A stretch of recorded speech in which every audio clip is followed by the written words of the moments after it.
That is my example number 5. A die is thrown 3 times. ठीक है. Event A and B are defined as below. A मैंने कहा है कि 4 on the third throw, B का है 6 on the first and 5 on the second throw. Find the probability of A given that B has already occurred. ठीक है. Okay अब मुझे ये बताओ कि अगर मैं एक डाई को 3 बार ड्रॉ करूंगी तो जो उसका सैंपल स्पेस बनेगा उसमें टोटल नंबर ऑफ एलिमेंट्स कितने होंगे. ठीक है. इसको हम करेंगे परमुटेशन की हेल्प से. ठीक है. एक डाई को 3 बार थ्रो किया तो मान लो ये मैंने फर्स्ट टाइम ड्रॉ किया, फिर ये सेकंड टाइम ड्रॉ किया, फिर ये थर्ड टाइम ड्रॉ किया. ठीक है. अब 1 से लेके 6 में से कोई भी नंबर आ सकता है फर्स्ट ड्रॉ में. ठीक है. तो मेरे पास टोटल नंबर ऑफ पॉसिबिलिटीज कितनी है, 6 है. 1 2 3 4 5 6 कुछ भी आ सकता है. अब सेकंड ड्रॉ में क्या ऐसा कुछ है कि जो पहले आ गया वो दोबारा नहीं आ सकता, ऐसा कुछ नहीं है. हो सकता है तीनों ही बार 6 आ जाए जो हमारा फेवरेट नंबर होता है. हो सकता है 2 बार ही 6 आ जाए, कुछ भी आ सकता है. हमारे पास कोई रिस्ट्रिक्शन नहीं है. तो यहाँ पे भी मेरे पास टोटल नंबर ऑफ चॉइसेस 6 हो गई. और लास्ट में भी हम कुछ नहीं कह सकते, तो यहाँ पे भी मेरे पास टोटल नंबर ऑफ चॉइसेस कितनी होगी, 6 हो गई. तो इन तीनों का जब मल्टीप्लाई करेंगे तो मेरे पास कितना आएगा, 216. तो मेरे पास जो सैंपल स्पेस है उसमें कितने नंबर ऑफ एलिमेंट्स है, 216 नंबर ऑफ एलिमेंट्स है. ठीक है. उसके बाद अब हम चलते हैं 4 ऑन द थर्ड थ्रो. ठीक है. तो यहाँ पे मैंने 3 बार ही थ्रो किया, first time, second time, third time. ठीक है. फर्स्ट थ्रो के ऊपर कोई कंडीशन नहीं है, कुछ भी आ सकता है 6 में से. सेकंड थ्रो पे कोई कंडीशन नहीं है, 6 नंबर्स में से कुछ भी आ सकता है. लेकिन अब थर्ड को फिक्स कर दिया कि 4 ही होना चाहिए, तो थर्ड के पास कोई ऑप्शन नहीं है, एक ही ऑप्शन है कि 4 ही आ सकता है भाई. तो यहाँ से टोटल नंबर ऑफ एलिमेंट्स इसमें कितने आ गए, 36 आ गए ए के पास. बी की बात करूं अगर मैं, बी में भी मैंने डाई को 3 बार ही थ्रो किया, लेकिन बी में मेरे को क्या क्या कंडीशन दे रखी है कि फर्स्ट थ्रो पे 6 आना चाहिए, so this is fix. Second throw पे 5 आना चाहिए, दिस इज अगेन फिक्स. लेकिन थर्ड थ्रो में कुछ भी आ सकता है, सो इट हैज 6 चॉइसेस. तो इन तीनों को जब मैंने मल्टीप्लाई किया, यहाँ पे भी मल्टीप्लाई किया था, तो मेरे पास क्या आ गया, 6. सो दैट मीन्स बी में टोटल नंबर ऑफ एलिमेंट्स कितने हैं, 6 हैं. ठीक है.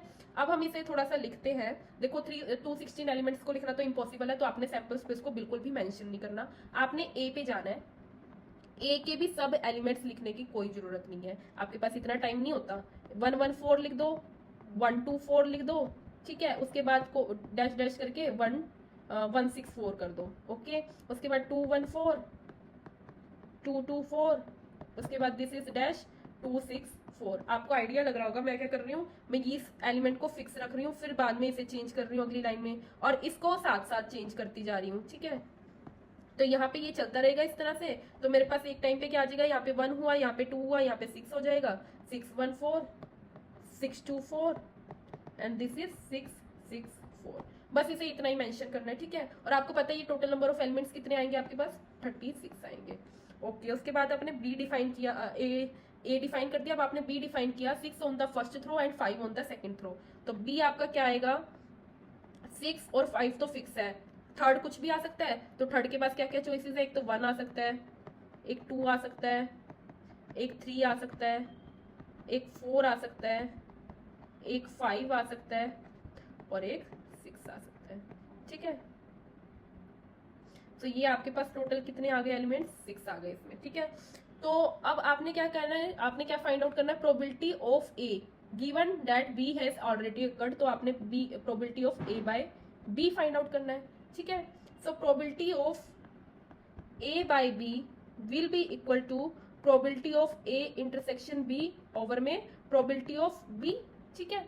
अब अगर मैं ए इंटरसेक्शन बी की बात करूं, मुझे बताओ इन दोनों में कौन सा कॉमन होगा. अब दोनों की इंटरसेक्शन का मतलब ये है कि फर्स्ट पे 6 आ जाए, सेकंड पे 5 आ जाए और थर्ड पे 4 आ जाए. ठीक है. क्योंकि ए मेरे को कह रहा है कि थर्ड पे 4 आना चाहिए, और बी इवेंट मुझे कह रहा है कि फर्स्ट पे 6 आना चाहिए और सेकंड पे 5 आना चाहिए. तो इन दोनों का जो इंटरसेक्शन बनेगा, यहां से जो ए इंटरसेक्शन बी बनेगा, that will be equal to only 6 5 4. ठीक है. तो यहां से probability of A intersection B क्या आएगी, probability of A intersection B अगर मैं फाइंड आउट करूं, तो that will be equal to total number of elements favourable to this which is 1.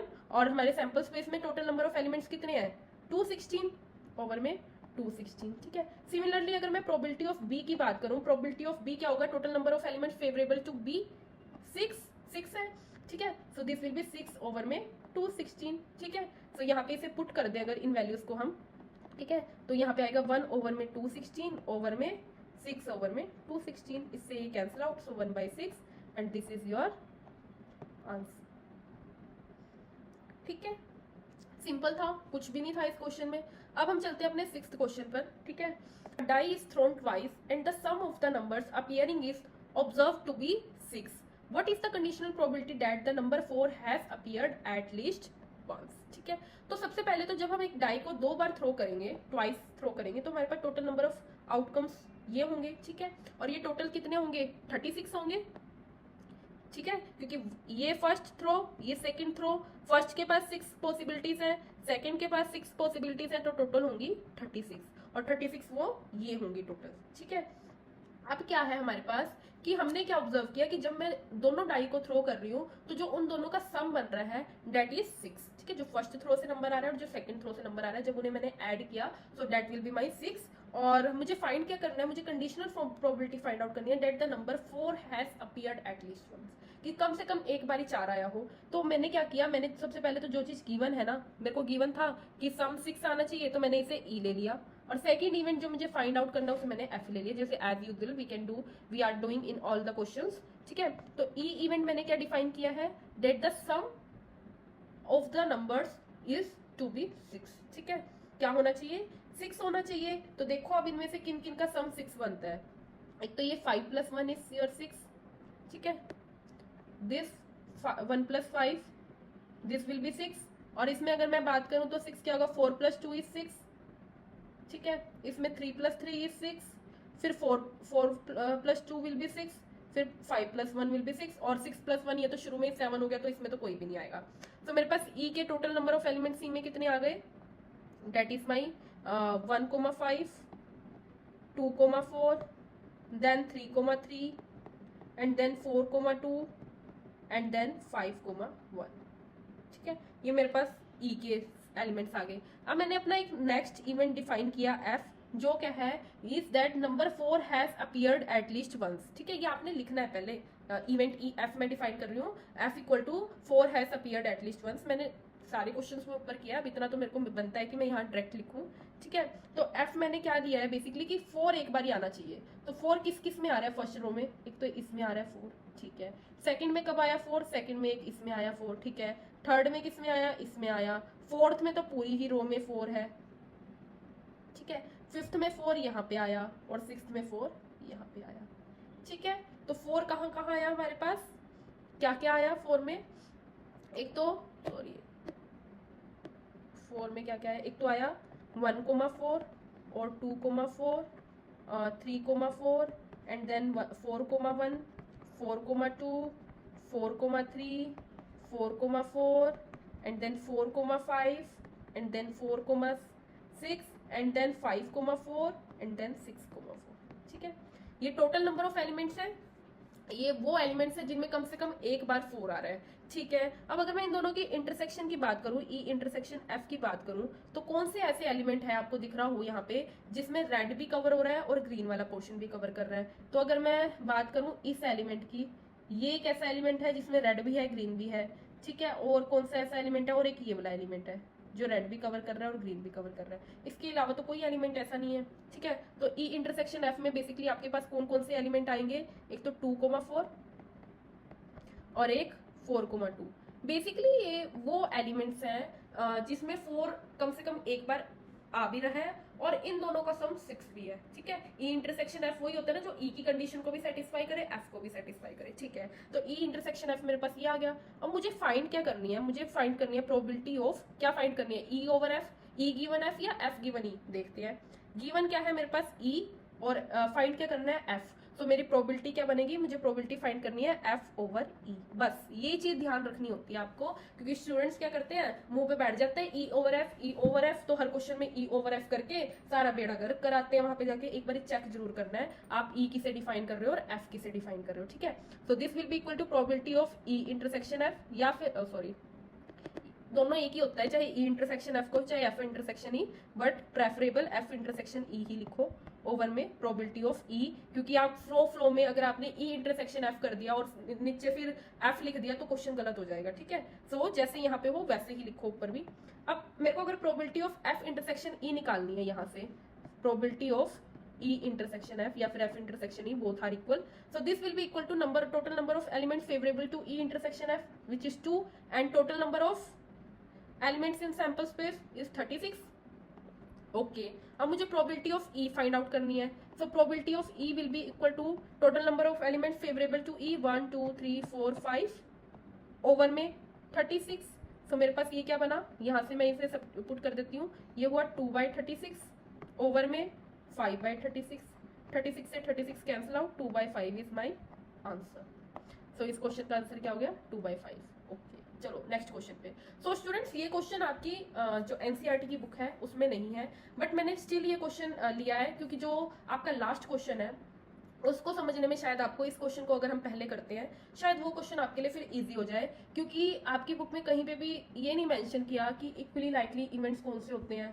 ठीक है, तो उस चीज को क्लियर करने के लिए मैंने एक एक्स्ट्रा एग्जांपल लिया है. प्लीज इस एग्जांपल को भी जरूर समझना, इसे स्किप ना करना, बहुत हेल्पफुल यूज होगा आपके लिए.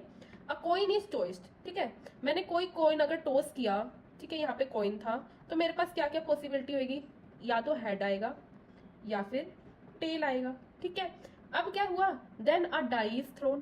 पहले मैंने क्या किया था, कॉइन टॉस किया, उसके बाद मेरे पास जो भी आउटकम्स आए फिर मैंने एक डाई थ्रो कर दिया. ठीक है, अब अगर मेरे पास हेड आया होगा तो मेरे पास क्या क्या केसेस बनेंगे, हेड आ गया और हेड आने के बाद मैंने क्या किया, एक डाई थ्रो कर दिया. तो ये मेरे पास हो गया H,1 हो सकता है 2 आया हो सकता है 3 आया हो. ठीक है, डाई में हो सकता है डाई थ्रो करने से 4 आया हो सकता है 5 आया हो. ठीक है, और हो सकता है 6 आया हो.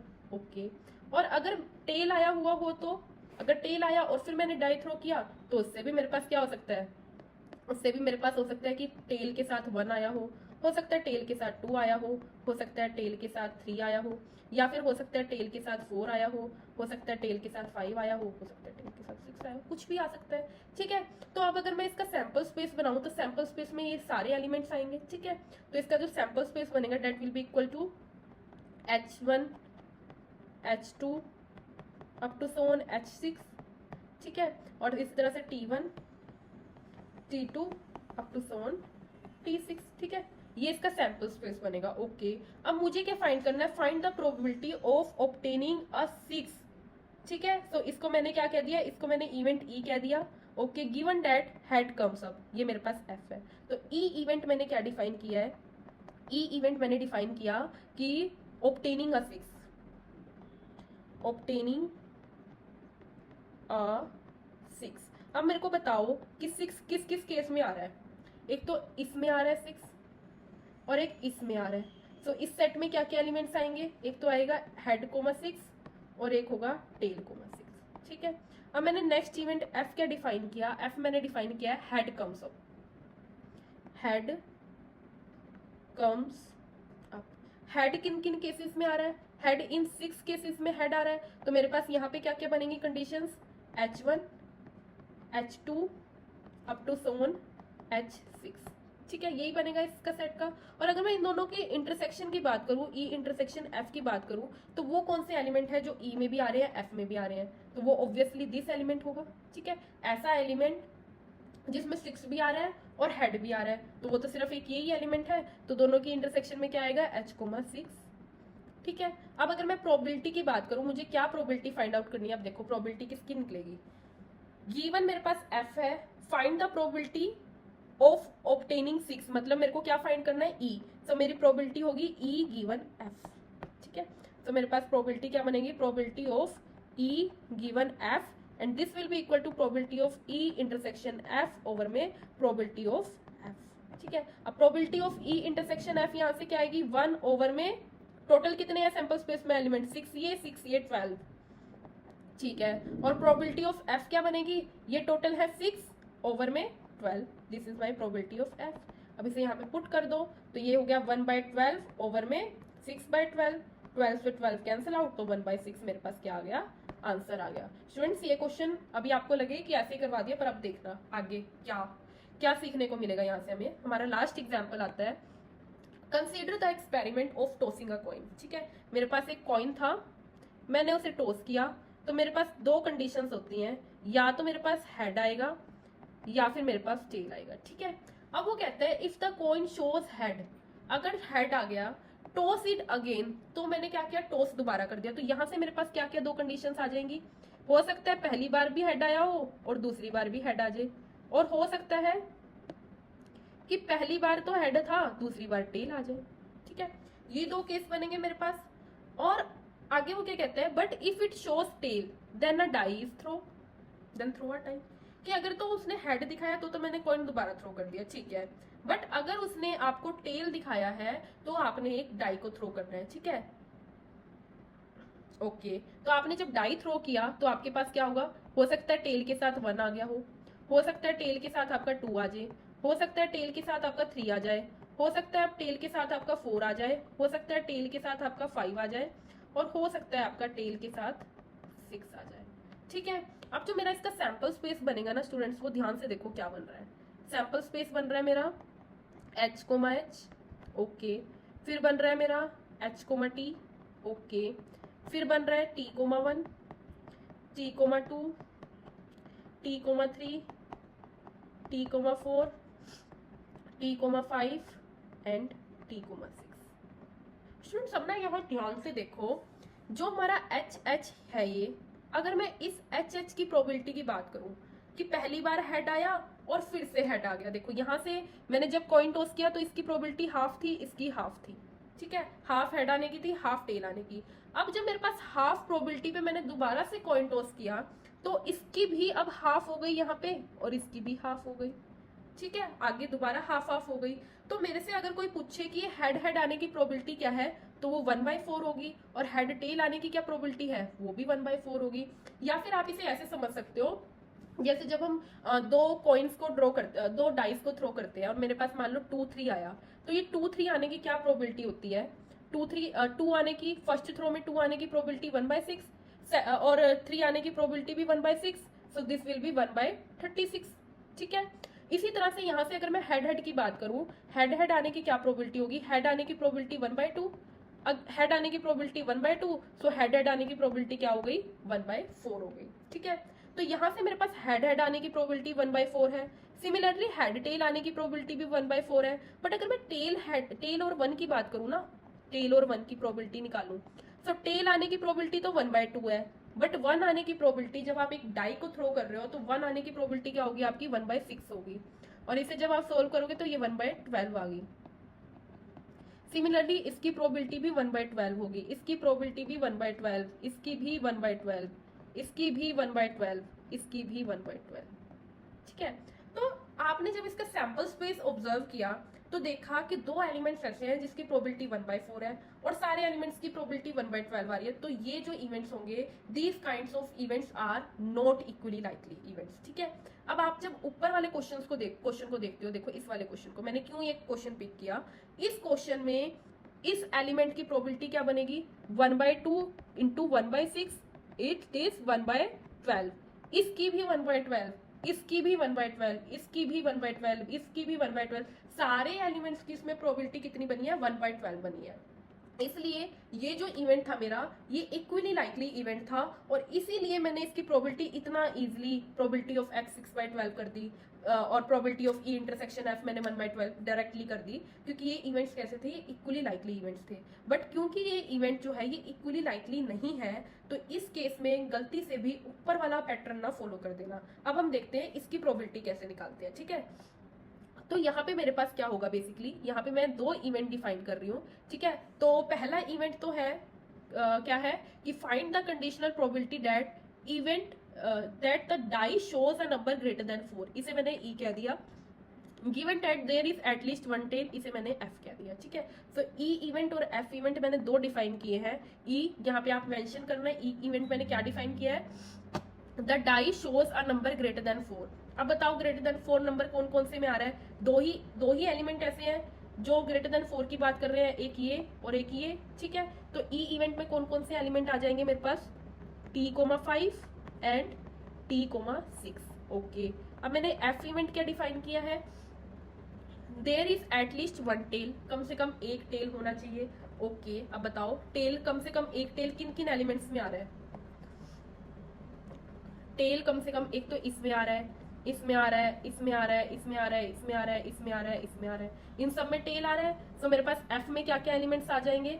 एफ में मेरे पास आ जाएगा head comma tail, tail comma 1, tail comma 2, tail comma 3, tail comma 4, tail comma 5 and tail comma 6। ठीक है, तो मैं दोनों की इंटरसेक्शन की बात करूं, जब ई इंटरसेक्शन एफ कर रही हूं, तो ई इंटरसेक्शन एफ से मेरा क्या मतलब होगा कि जो डाई है वो ग्रेटर देन 4 भी शो करे और टेल भी शो करे। ठीक है, उसमें टेल भी होना चाहिए और नंबर ग्रेटर देन 4 होना चाहिए। तो ऐसा क्या बनेंगे, कौन कौन से एलिमेंट होंगे ऐसे? ई ही हो जाएगा, टेल भी है और ग्रेटर देन 4 भी है, टेल भी है और ग्रेटर देन 4 भी है। ठीक है, ये दो एलिमेंट्स आ जाएंगे ई इंटरसेक्शन एफ में। ओके, अब मुझे फाइंड क्या करना है? देखो, गिवन मेरे पास एफ है, फाइंड मुझे ई करना है, तो मुझे probability of E over F निकालना है। ठीक है, सो probability of E over F निकालना है। This will be equal to probability of E intersection F over में प्रोबेबिलिटी ऑफ एफ। ठीक है, अब यहाँ पे थोड़ा सा अलग होगा, हम डायरेक्टली नहीं करेंगे, यहाँ नीचे निकालते हैं। Probability of E intersection F किसके इक्वल होगा? देखो, जब इवेंट्स इक्वली लाइकली थे ना, तब आप ये कर सकते थे कि क्या करते थे आप, 2 ओवर में टोटल नंबर ऑफ आउटकम्स कितने बन रहे हैं सैंपल स्पेस में, 1 2 3 4 5 6 7 8 लिख दिया। ठीक है, ये 2/8 कर दिया, ये आ गई हमारे पास probability of E intersection F. ये आप कब कर सकते हो? जब आपके इवेंट्स इक्वली लाइकली हो, बट क्योंकि ये इक्वली लाइकली नहीं है, so this will be a blunder. ऐसा बिल्कुल नहीं करना। इस केस में प्रोबेबिलिटी किसके इक्वल होगी? Probability of t,5 plus probability of t,6 के। सो t,5 की प्रोबेबिलिटी क्या होगी? टेल आने की 1/2, 5 आने की 1/6 प्लस टेल आने की 1/2, 6 आने की 1/6। So this is 1/12 plus 1/12, this will be equal to 2/12। ठीक है, इसी तरह से अब प्रोबेबिलिटी ऑफ एफ अगर हम फाइंड आउट करेंगे, सो प्रोबेबिलिटी ऑफ एफ किसके इक्वल आएगी? Probability of h, t plus probability of t,1 plus probability of t,2 plus probability of t,3 plus probability of t,4 plus probability of t,5 plus probability of t,6। ठीक है, अब इस पूरे में पहले की प्रोबेबिलिटी सिर्फ 1/4 है और सबकी क्या है? 1/12 plus 1/12 plus 1/12 plus 1/12 plus 1/12 plus 1/12। So this will be equal to 1/4 plus 6/12। ठीक है, कर देते हैं इसे सोल्व, ऊपर भी सोल्व कर दो, 2 1 2 2 6 12, सो दिस विल बी 1/6। ठीक है, यहाँ पे सोल्व करेंगे तो ये आ जाएगा आपके पास 4 3/4। ठीक है, तो अब इसे पुट कर देते हैं हम अपने इस फार्मूले में। तो probability of E given F will be equal to probability of E intersection F over में probability of F। ठीक है, okay, so probability of E intersection F मेरे पास क्या है? क्या आई? 1/6 और प्रोबेबिलिटी ऑफ F क्या आई? 3/4। कर दो इसे सोल्व, 1/6 क्रॉस 4/3, 2 3 जा 6, this is your 2/9 and this is your answer. So students, that's it for today's video. I hope आपको समझ में आया होगा मैंने ऊपर वाले एग्जाम्पल क्यों पिक किया।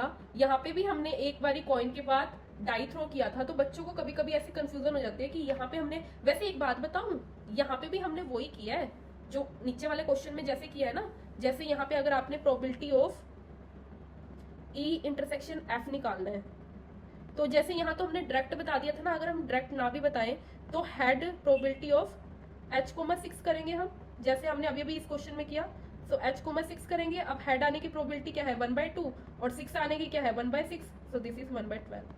आ गया ना 1/12 भी। बट क्योंकि इक्वली लाइकली के केस में हम डायरेक्ट कर सकते हैं, हमें ऐसे ऐड करने की, इतना लंबा खींचने की जरूरत नहीं है, तो हम डायरेक्ट करते हैं। बट जब इक्वली लाइकली इवेंट्स ना हो तो आपको पक्का ध्यान रखना है क्वेश्चन में कि आपने इस तरह से प्रोबेबिलिटी फाइंड आउट करनी है। ठीक है, आई होप आपको अच्छे से समझ में आया होगा आज का लेक्चर। अब हम आगे पढ़ेंगे अपने नेक्स्ट टॉपिक की तरफ अपनी नेक्स्ट वीडियो में। So that's it for today's video students, bye bye, take care, have a blissful day ahead.